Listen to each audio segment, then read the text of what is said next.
매일 아침 외신 브리핑 신민영입니다. 월요일 아침 외신들이 주목한 소식들 살펴보도록 할게요. 먼저 마켓워치 기사 통해서 지난주 뉴욕 증시 동향 체크해 보겠습니다. S&P 500과 나스닥이 주간 랠리를 이어갔는데요. As Trump's actions against China seem not as disruptive as feared.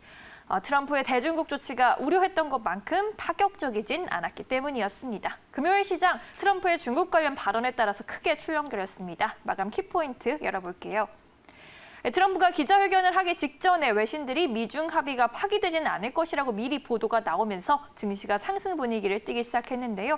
하지만 또 트럼프가 회견에서 중국을 강력하게 비난하기 시작하자 시장은 다시 뚝 떨어졌습니다. 하지만 결국 심각한 대중무역 제재 조치는 발표하지 않았고 기자회견을 마치면서 뉴욕 증시 다시 반등하면서 마감했습니다. 트럼프 대통령은 중국에 대한 비난은 이어갔지만 무역이나 경제와 관련해서 새로운 심각한 조치를 내놓지는 않았습니다. 다만 홍콩에 부여했던 특별 지위를 제거하는 절차에는 돌입할 것을 명령했다고 밝혔고요. 또 미국 증시에 상장된 중국 기업들에 대한 조사와 중국 출신 일부 유학생 제한 등의 방침을 밝혔습니다. 그리고 세계보건기구와의 관계를 끊고 미국의 지원금을 다른 기구로 돌리겠다는 방침도 발표했는데요. 그래도 이 같은 조치들은 이미 알려진 내용들이었고요. 이보다 과격한 조치가 나오지는 않으면서 시장은 안정세를 보였습니다. 하지만 여전히 월가의 일부 전문가들은 미국과 중국의 갈등 상황에 지속해서 주의를 기울일 필요가 있다고 진단했습니다. 트럼프 대통령이 이야기할 수 있었던 항목들에 관해서 이야기하지 않는 것을 선택했지만 이것이 끝은 아니다라면서 긴장이 더 고조되는 길의 연장선이다라는 분석도 나오고 있습니다. 한편 미국의 연준은 사상 최대의 돈 풀기 조치를 이어가고 있습니다. 제롬 파월 의장은 중소기업을 위한 대출 프로그램이 수일 내로 시작될 것이라고 밝혔는데요. CNBC의 헤드라인을 보면 Fed is days away from the first loans in the Main Street 랜딩 패실리티라고 했습니다. 연준의 메인 스트리트 프로그램의 첫 대출이 며칠 남지 않았다라고 전했는데요. 파월 의장의 발언 더 자세히 열어보겠습니다. 메인 스트리트 대출 프로그램 코로나19 사태에 대응해서 연준이 내놓은 11개 대출 프로그램 중에 하나입니다. 근로자 15,000명과 매출액 50억 달러 이내의 중소기업을 대상으로 하고 있고요.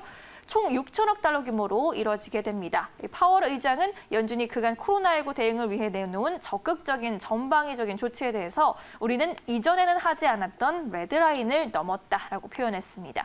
메인 스트리트 대출 프로그램 이외에도 제로금리와 무제한 양적 완화, 일부 정크본드와 상업용 주택저당 증권 등 연준의 대응이 전례 없는 조치라는 의미입니다. 그리고 파월 의장은 향후 경기 회복과 관련해서는 사람들이 외출하는 것이 안전하다고 확신하는 것에 달려있다고 했습니다. 또 트럼프 대통령이 주장하고 있는 마이너스 금리 정책에 대해서는 FOMC에 있는 동료와 나는 마이너스 금리가 적절한 도구라는 것에 대해서 아직 명확해하지 않는다며 부작용도 있을 것이라며 반대 입장을 견지했습니다. 자, 이제 CNN의 보도로 넘어가 보겠습니다. 트럼프 미국 대통령이 지난 주말 사이에 다음 달로 예정한 주요 7개국 G7 정상회의를 9월께로 연기하고 이때 한국도 초청하고 싶다는 의사를 밝혔는데요. 무슨 이야기인지 기사 내용 더 들어가 보죠.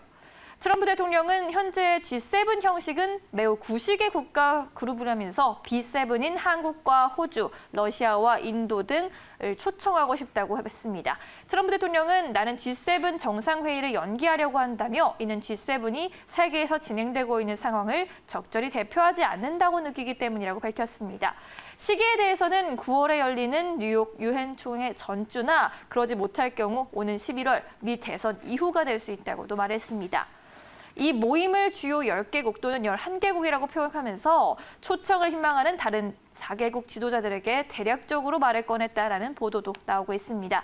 백악관의 엘리사 파라 전략소통국장은 트럼프 대통령이 중국의 미래에 관해서 논의하기 위해서 전통적인 동맹국과 코로나19로 영향받은 국가들을 데려오길 원했다고 설명했습니다. 올해 G7 의장국인 미국은 당초 대통령 별장인 캠프 데이비드에서 정상회의를 개최하려고 했는데요. 코로나 사태가 터지면서 화상회의로 대체했습니다. 그러나 최근 트럼프 대통령이 6월 말 워싱턴에서 오프라인 회의를 개최하는 방안을 제시했지만 독일 총리가 불참 의사를 밝히는 등 개최 문제를 놓고 진통을 겪었는데요. 중요한 것은 우리나라가 어떻게 대응하느냐입니다. 트럼프 대통령의 입장이 G7을 탈피한 새로운 선진국 클럽 G11을 만들겠다는 의사인지 아니면 일시적으로 G7 플러스 확대 정상회의를 개최하는 것인지는 어떤 뜻인지는 불분명한 상태입니다. 다만 이 G7 체제에 문제가 있다는 인식을 드러낸 점에 비춰봤을 때 다른 회원국의 동의가 있다면 한국을 포함한 새로운 선진국 클럽이 탈생할 가능성도 배제할 수 없어 보입니다.